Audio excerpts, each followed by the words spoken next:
Hi guys, welcome back. So today we're going to be looking at finding the area between a function and the x-axis.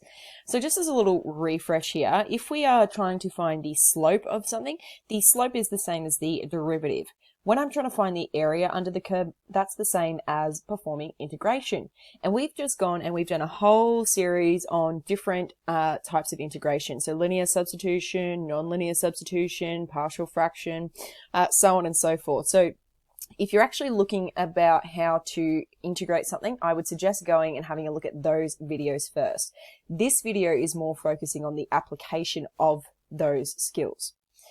All right, so this little bit here, this is just a refresh of stuff from, I think, your Year 11 course last year. So if we're trying to find the area of the curve or area underneath the curve between 2 points, so A and B, for a particular function with respect to x, then we can write that integral as the capital F version of that function plus some sort of constant. We could also represent that using the square brackets a and b, and then what we're going to do is we're going to find f of b, so we're going to substitute b into our equation, and then we're going to subtract that from f of a, and that's going to give us that total area under the curve. If we have a curve and it has some negative area, so for example, this one here, A2, that is a negative result. When I add these two together, that's going to kind of cancel out and it's going to give us a smaller area than what was actually predicted. So for this, we just need to be very careful to make sure that we are taking the absolute value of that particular area rather than adding the two areas without thinking about it. So there's a couple of different ways that we could also write this, considering this is now going to be in the negative. We could write this as the negative integral from b to c, because I've got my value here from b to c of our function with respect to x. We could also write that as the integral from c to b. And so when we do this, when we substitute in our values, we're going to do f of b take away f of c instead of the other way around. And this is also going to give us that negative result, or that absolute result, if we're dealing with values that are going to be negative. The other way that we could do it is just by just chucking in the regular values and doing it the normal way, and then just finding the absolute. So either way, it doesn't really matter, but what you need to understand is that just because this area happens to be negative, because it in the negative side of the x-axis, doesn't mean the total area itself is actually going to be a negative value. Okay, so let's have a go at just a quick little question. So identify the domain of the integrand of the integral 1 to 2 for 1 over 9 minus x squared dx and determine whether the integrand exists. So the first thing that I did was I had a look at whether or not this existed, and we know that for a fraction the denominator cannot be equal to 0. You cannot divide by 0. And so therefore x is going to be any single number, but it cannot be equal to positive or negative 3. Because if x is equal to positive or negative 3, then I will get a denominator of 0. So because we're looking in the area from 1 to 2 of our particular curve, this is actually going to avoid that particular area. And so it does exist in this particular part of this function. So let's go ahead and let's evaluate the integral. And I just want to draw this integral really quickly in Desmos, and I'll just show you what this looks like between the points x equals 1 and x equals 2. Okay, so just gone ahead and graphed that in desmos.com. A really good graphics calculator, like for online, if you are looking for one, by the way. If not, you do have access to a graphics calculator for your Unit 3 and for your Unit 4 exam. You just won't have access for Part A of your external examination. So just to confirm, this area here is all above the curve. We're not going to have to muck around and do anything crazy with the integration. We're just going to go ahead and we're going to do that. And we could choose a whole bunch of different methods to solve this particular function.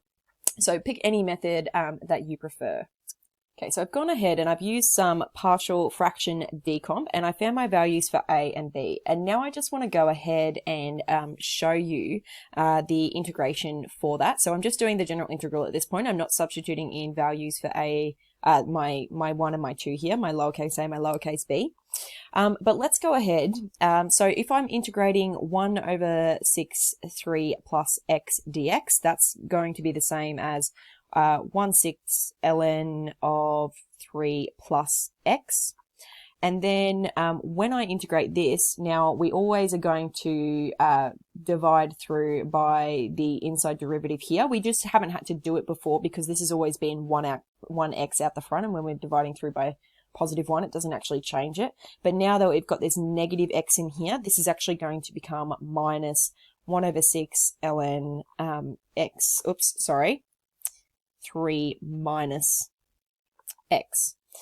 Plus c, except what we're going to do is we're going to substitute in 1 and 2 into this equation. So this is actually going to cancel this c term. We don't actually need to work this out.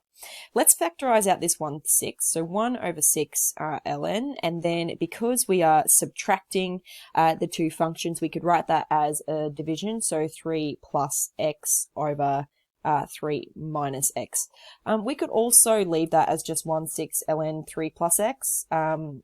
Minus 1/6 ln 3 minus x if you would prefer. Doesn't really make a difference. It's just a little bit shorter to write this. Okay, and so now what I'm going to do is I'm going to pop those square brackets around, and we're going to perform the calculation for the values 1 to 2. So I'm going to go ahead and I'm going to start this over here, and I'll just substitute in those values. Alright, so the last thing that we need to do now is just go ahead and substitute that into our calculators. Excuse me, and that is going to give me the value 0.15, and I'll just round that up to 3. Okay, so we can actually do this in our graphics calculators as well if this was a Tech Active exam. So let's go ahead and I'll show you how to do that. Okay, so on a graphics calculator, we're going to go into graph. So just going to hit number 5 there. Now I've actually gone ahead and I've typed in my equation already. So 1 over 9 minus x squared, and I've just hit draw. And now what I'm going to do, I'm going to hit G-solve, and I want to do the integral. So if I press this button here, the integral, it's going to give me another menu. And I just want to find this integral here. So I want to do that from x equals 1 to x equals 2. So I'm going to go along and I'm going to click my right arrow key until I got x is equal to 1. I'll hit execute, and then I'm going to scroll across, and you can see here that this value is starting to change already. And I want to do that until b is equal to 2. So let's move that over. There we go, and you can see here that this is going to be my integral, so 0.1527 or 0.153. And again, I could keep playing with that and moving that around, but if I hit execute, that's going to set the 2 points. So I'm going to set that, and then it shows me my lower bound, my upper bound, and my value of my integral. And that matches what we've done by hand. So you guys should now be able to have an idea about how to find the area under the curve. This is just a simple familiar example by hand for a tech-free component, but you can also do this really quickly, and I would highly suggest using your graphics calculators during your exams if you have the option to just double check that you've gotten those values correct. Alrighty guys, so I hope that was helpful. I will talk to you in the next video, and we'll have a look at some examples above and below the curve. See you next time. Bye guys.